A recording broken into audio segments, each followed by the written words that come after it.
Tumayo po ang lahat at tayo'y makiisa sa Eucharistikong pagdiriwang na pamumunuan ng ating Kura Paroko, Reverendo Padre Douglas D. Badong.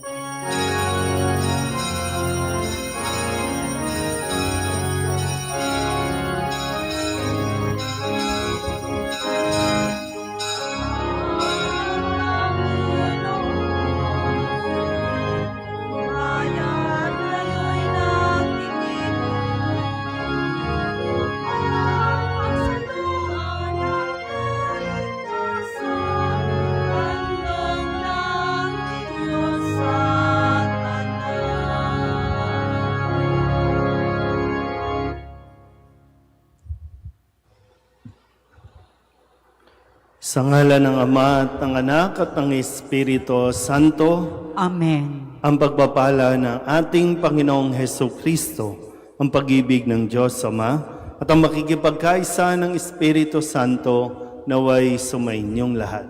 At sumainyo rin. Mga kapatid, aminin natin ang ating mga kasalanan upang tayo'y maging marapat gumanap sa banal na pagdiriwang. Inaamin ko sa makapangyarihang Diyos at sa inyo mga kapatid na lubha akong nagkasala sa isip, sa salita at sa gawa at sa aking pagkukulang. Kaya isinasamo ko sa mahal na Birheng Maria, sa lahat ng mga anghel at mga banal, at sa inyo mga kapatid na ako'y panalangin sa Panginoong ating Diyos. Kaawaan tayo na makapangyarihang Diyos, patawarin tayo sa ating mga kasalanan at patnubayan tayo sa buhay na walang hanggan. Amen. Panginoon, kaawaan mo kami. Panginoon, kaawaan mo kami. Kristo, kaawaan mo kami. Kristo, kaawaan mo kami. Panginoon, kaawaan mo kami. Panginoon, kaawaan mo kami. Manalangin tayo. Ama naming makapangyarihan, nililiwanagan ng iyong maaasahang ilaw ang mga naliligaw na iyong pinababalik sa daan para ikaw ay matagpuan. Ang mga kabilang sa nananalig sa iyong anak ay pagkalooban mong makapagwaksi sa tanang salungad, sa ngalang Kristiyanong sa iyo'y tinanggap, upang ito ay talagang mapangatawan ng ganap sa pamamagitan ni Jesucristo, kasama ng Espiritu Santo, magpasawalang hanggan. Amen.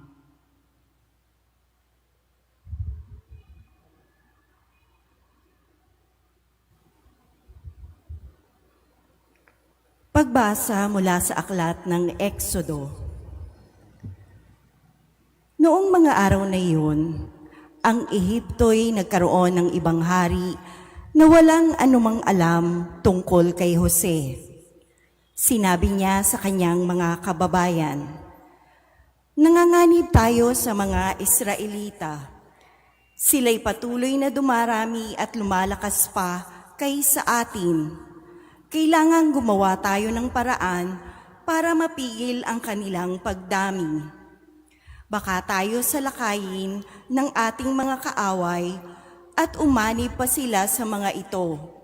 At pagkatapos ay umalis sa ating lupain. Kaya't naglagay sila ng mababagsik na tagapangasiwa upang pahirapan ang mga Israelita. Ipinagawa ng Paraon sa mga ito ang mga lungsod ng Pitom at Rameses, lungsod na tinggalan ng mga pagkain at kagamitan. Ngunit habang sinisikil, lalo namang dumarami at lumalaganap ang mga Israelita, kaya't sila'y kinapuotan at kinatakutan ng mga Ehipsyo. Dahil dito, ang mga Israelita'y lalong sinikil at pinahirapan ng mga Ehipsyo sa paggawa ng tisa at ng iba't ibang mabibigat na gawaing bukid. Iniutos naman ng Paraon sa mga Ehipsyo na itapon sa ilog Nilo ang lahat ng lalaking isisilang ng mga Hebrea at hayaan lamang mabuhay ang mga babae. Ang salita ng Diyos. Salamat sa Diyos. Sa pangalan ng may kapal, tayo ay tinutulungan. Sa pangalan ng may kapal, tayo ay tinutulungan. Ano kaya't di pumanig sa atin ang Panginoon? O Israel, ano kaya ang sagot sa gayong tanong? Kung ang Panginoong Diyos sa amin ay di pumanig, noong kami sa lakay ng kaaway na malupit, maaaring kami noon ay nilulon na ng buhay sa silakbo ng damdamin at matinding kagalitan. Sa pangalan ng may kapal, tayo ay tinutulungan. Maaaring kami nooy natangay na niyong agos, na anod sa karagatat, tuloy-tuloy na nalunod. Sa lakas ng agos nooy, nalunod nga kaming lubos. Tayo ay magpasalamat, ang poon ay papurihan, pagkat tayo'y iniligtas sa malupit na kaaway. Sa pangalan ng may kapal, tayo ay tinutulungan. Ang katulad nati ibong sa bitag ay nakatakas. Lubos tayong nakalaya nang ang bitag ay mawasak. Tulong nating kailangan ay sa puon nagmumula. Pagkat itong lupa't langit, tanging siya ang lumikha. Sa pangalan ng may kapal, tayo ay tinutulungan.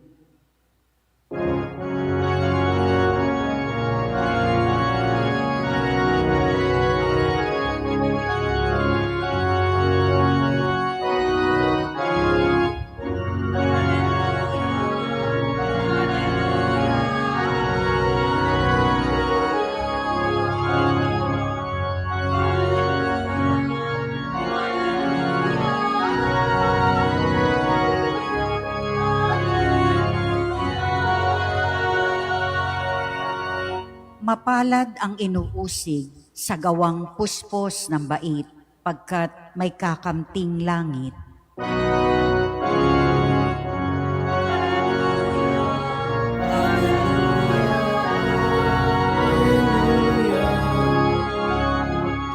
hallelujah, hallelujah.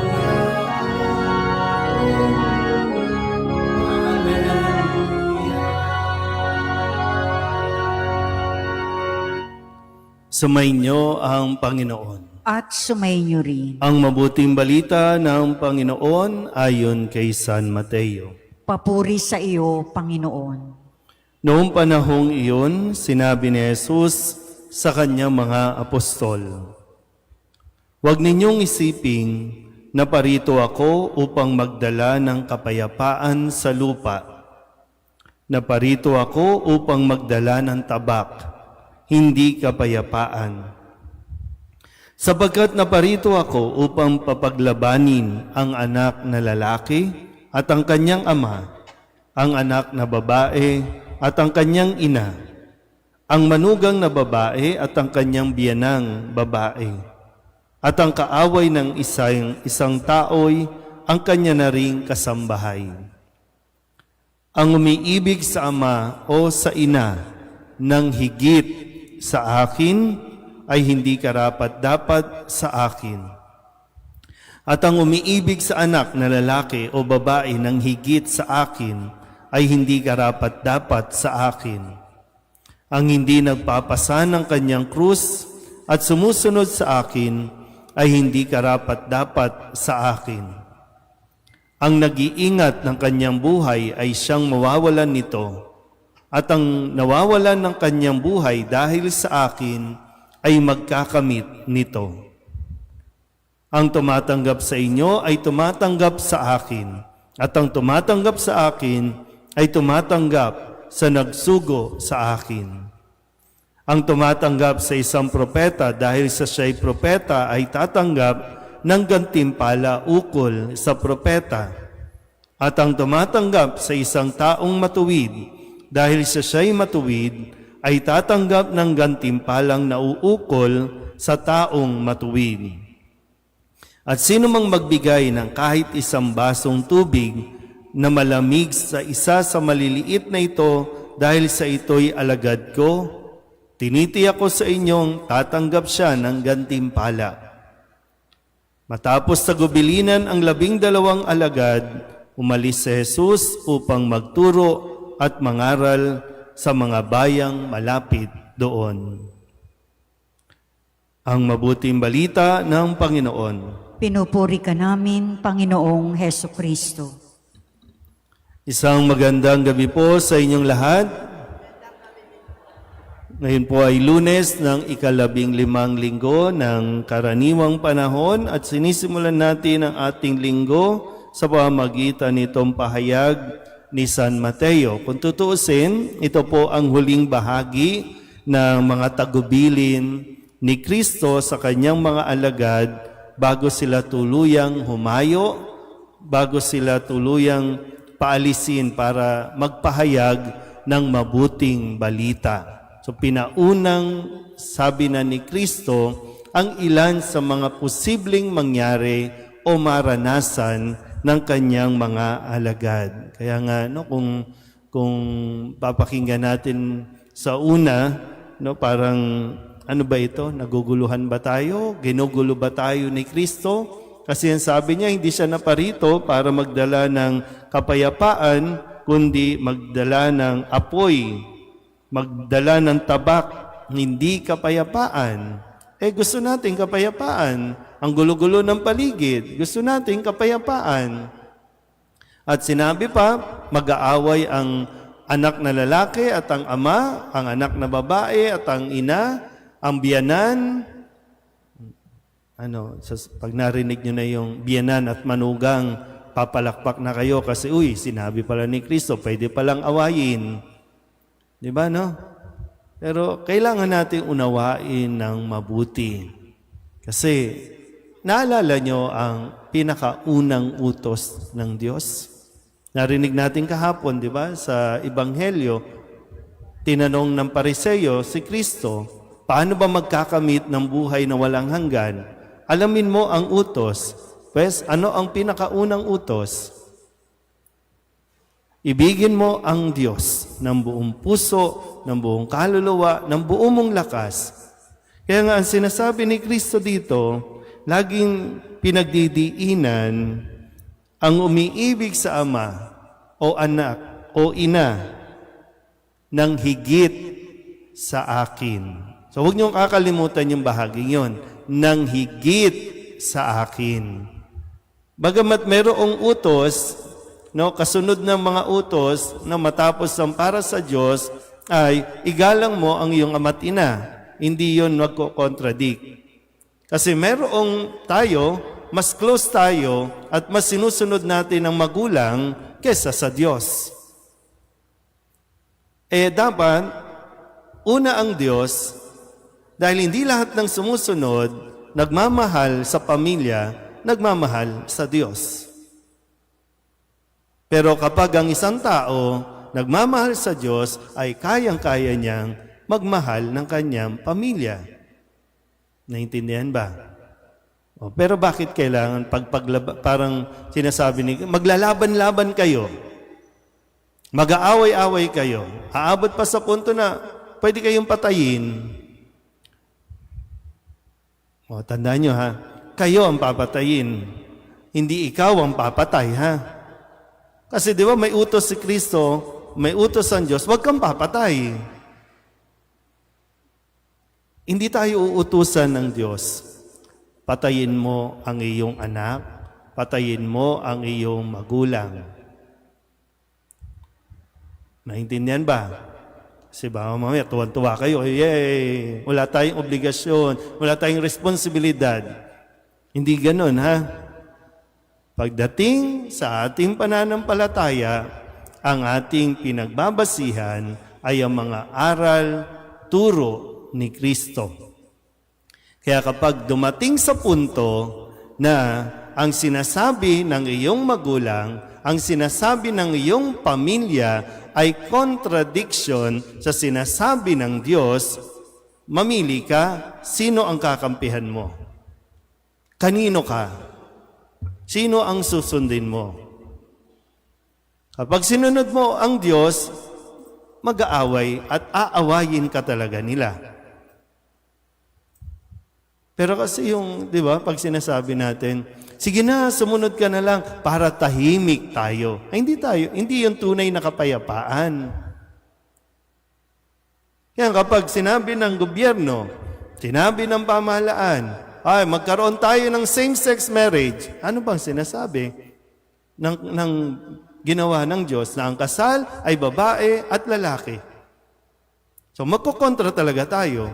At hindi tayo pwede, sige na, para tahimik lang sila. Pag sinabi ng pamahalaan at sang-ayon ng iyong pamilya, sige, illegalize ang abortion. Ay, hindi, hiwalay tayo. Ganun yung darating ang sitwasyon, darating ang panahon na kailangan mong manindigan. Kaya nga lagi, sa akin, nang higit sa akin, ang tumatanggap sa akin, lagi nandoon yung salitang akin na dapat nating isaalang-alang, una at higit, kanino man na dapat nating sundin ang Diyos. Yun lagi ang pagbabasihan natin. Kasi kung ang tao ay madaling mag-justify ang tao, sige na, para tahimik ka, sundin mo na yan. Sige na, gusto mong yumaman, sige, gawin mo na yan. Gusto mong tahimik, mawalan ka ng problema, sige, i-abort mo yan. Pero ang simbahan, mananatili para sa kautusan na tumutupad sa utos ng Diyos. Dito nga lang sa atin, di ba? Pagdating sa usapin ng politika, maraming lumalabas, maraming umaalis. Kasi pag araw ng eleksyon, pag binigyan natin ng gabay, ito, huwag kang boboto ng pumapatay, huwag kang bumoboto ng magnanakaw, huwag kang boboto ng nakikiapid. Mismo mga taong simbahan, di ba? Naku, Father, huwag nang magsalita ang simbahan. Hindi, magsasalita ang simbahan kasi ito ang sinasabi ni Kristo. Hindi sinasabi ng pari, sinasabi ni Kristo. Kaya kung umalis man ang marami, okay lang. Di ba? Okay lang yan. Hindi natin pipiliting manatili kung hindi rin naman sumusunod. So kaya maninindigan tayo. Di ba? Hindi naman kayo napigilan tumanggap ng 1.5 last election, di ba? Yan. Di ba? Pero kailangan natin, pag dumating ang araw, tandaan niyo po, pag dumating ang araw na kailangan at dapat tayong pumili, sana ang piliin natin lagi ay ang pagsunod kay Kristo. Amen?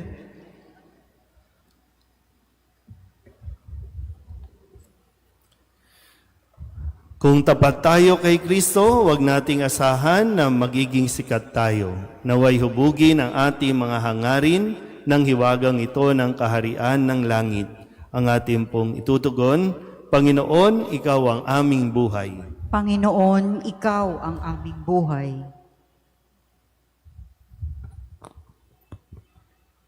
Ang mga miyembro ng simbahan, naway maging matapang at lagi ng tapat sa pananampalataya sa gitna ng pakikipagtunggali at pag-uusig. Manalangin tayo sa Panginoon. Panginoon, Ikaw ang aming buhay. Ang mga magulang, naway magkaroon ng lakas at tapang upang gabayan ang kanilang mga anak sa daan ng pananampalataya at kristyanong pamumuhay. Manalangin tayo sa Panginoon. Panginoon, Ikaw ang aming buhay. Ang mga kabataan, naway magkaroon ng lakas na mapaglabanan ang impluensya ng kasamaan. Manalangin tayo sa Panginoon. Panginoon, Ikaw ang aming buhay. Ang mga may sakit, mga nalulumbay, mga naliligalig, at yaong nagdurusa sa isip at katawan, naway hipuin ng Panginoon. Manalangin tayo sa Panginoon. Panginoon, Ikaw ang aming buhay. Yaong mga namayapa, naway maging masayang walang hanggan sa kaharian ng Diyos Ama. Manalangin tayo sa Panginoon. Panginoon, Ikaw ang aming buhay. Idulog din natin sa Panginoon ang ating mga personal na kahilingan at mga panalangin para sa ating mga pamilya, kasama din ang mga kahilingan ng mga nanonood sa online. Lahat ng mga misang pasasalamat, espesyal na intensyon, agarang paggaling ng mga may sakit, tang lahat ng mga kaluluwa na inihiling na ipagdasal sa misang ito.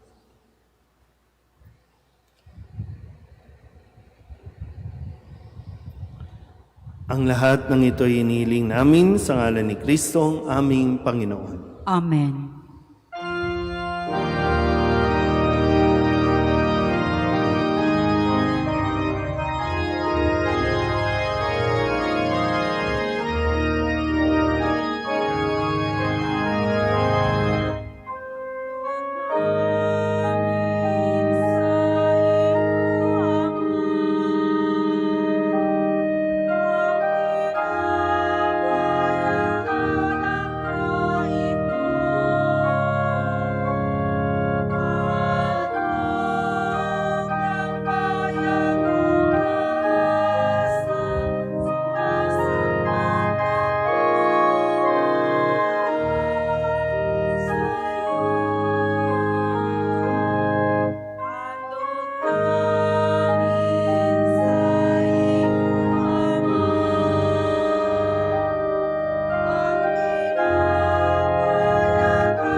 Manalangin kayo mga kapatid upang paghahain natin ay kalugdan ng Diyos amang makapangyarihan. Tanggapin nawa ng Panginoon itong paghahain sa iyong mga kamay, sa kapurihan niya at karangalan, sa ating kapakinabangan at sa buong sambayanan niyang banal. Ama naming lumikha, tunghayan mo ang mga alay ng iyong sumasamong sambayanan at tanggapin mo ang mga ito para madagdagan ang iyong kabanalan sa mga nananalig na tunay sa pamamagitan ni Jesucristo kasama ng Espiritu Santo magpasawalang hanggan. Amen. Sumainyo ang Panginoon. At sumayin niyo rin. Itaas sa Diyos ang inyong puso at diwa. Itinaas na namin sa Panginoon. Pasalamatan natin ang Panginoong ating Diyos. Marapat na siya ay pasalamatan. Ama naming makapangyarihan, tunay ngang marapat na ikaw ay aming pasalamatan sa pamamagitan ni Jesucristo na aming Panginoon. Utang na loob ang nagbubunsod upang gunitain ang kamatayan niya para kami buhayin. Pagtitiwala ang sanhi ng ligayang di malilimot sa pagkabuhay niyang sa aming kaloob. Pag-asa ang dahilan ng pagiging handa para sa pagbabalik niyang totoong dakila.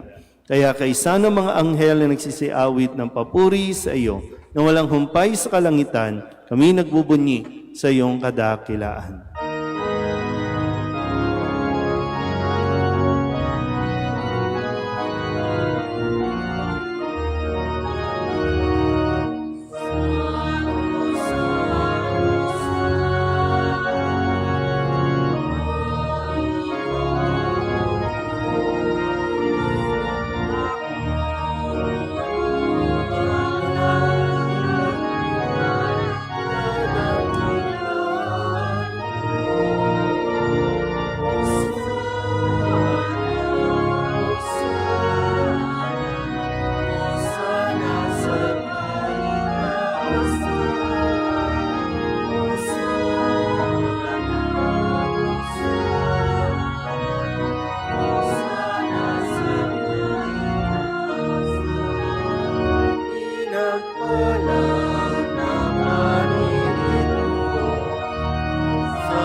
Ama naming banal, ikaw ang bukal ng tanang kabanalan. Kaya't sa pamamagitan ng iyong Espiritu, gawin mong banalang kaloob na ito upang para sa aming maging katawan at dugo ng aming Panginoong Heso Kristo. Bago niya pinagtiis ang kusang loob na maging handog, inawakan niya ang tinapay, inasalamatan kaniya, pinaghati-hati niya iyon, iniabot sa kanyang mga alagad at sinabi, "Tanggapin ninyong lahat ito at kanin, ito ang aking katawan na ihahandog para sa inyo."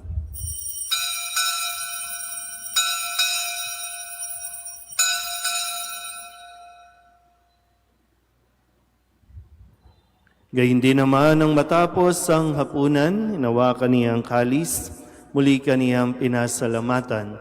Iniabot niya ang kalis sa kanyang mga alagad at sinabi, "Tanggapin ninyong lahat ito at inumin. Ito ang kalis ng aking dugo ng bago at walang hanggang tipan. Ang aking dugo na ibubuhos para sa inyo at para sa lahat sa ikapagpapatawad ng mga kasalanan. Gawin ninyo ito sa pag-alaala sa akin."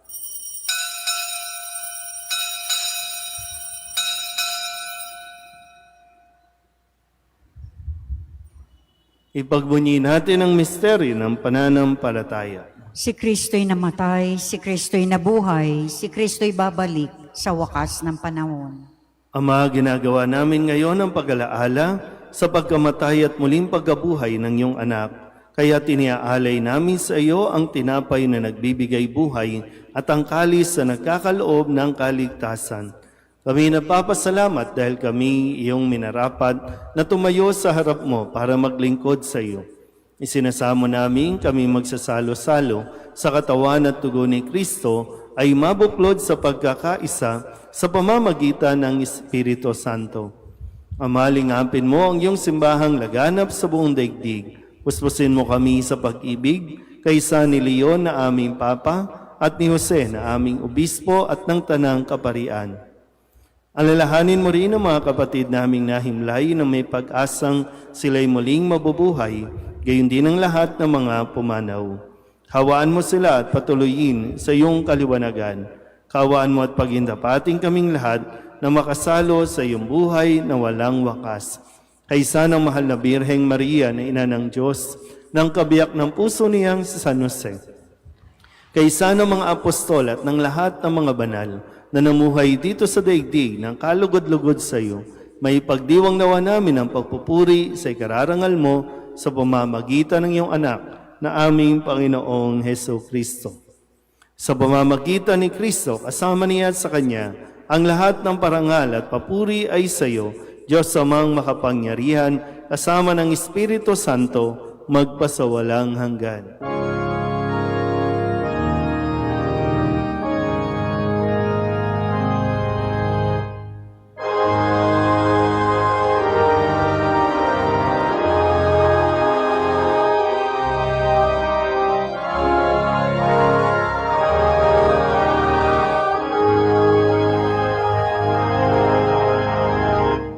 Sa tagubilin ng manakagagaling na utos at turo ni Jesus sa Panginoon natin at Diyos, ipahayag natin ang lakas loob.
Hinihiling namin kami iadya sa lahat ng masama, pagkalooban ng kapayapaan araw-araw, iligtas sa kasalanan, at ilayo sa lahat ng kapahamakan, samantalang aming pinananabikan ang dakilang araw ng pagpapahayag ng tagapagligtas naming si Hesu Kristo. Sapagkat iyo ang kaharian at ang kapangyarihan at ang kapurihan magpakailanman. Amen. Panginoong Hesu Kristo, sinabi mo sa iyong mga apostol, kapayapaan ang iniiwan ko sa inyo, ang aking kapayapaan ang binibigay ko sa inyo.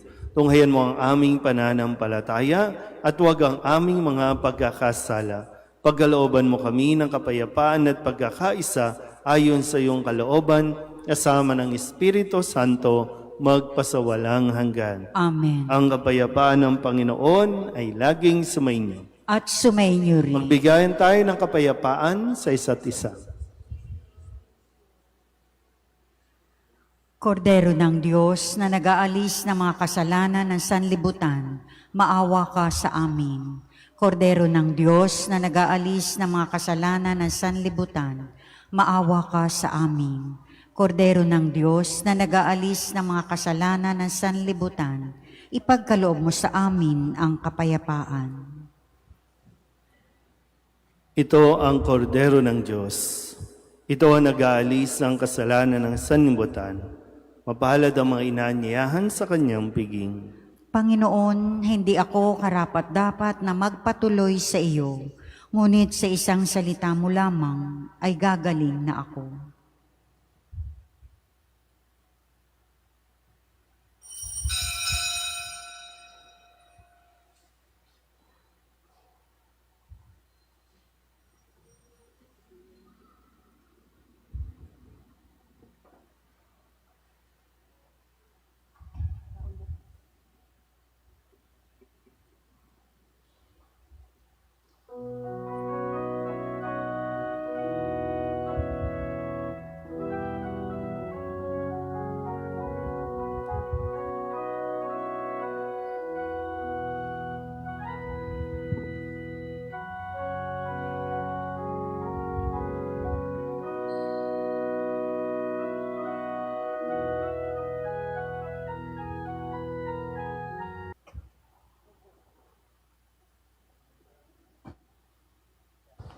Manalangin tayo.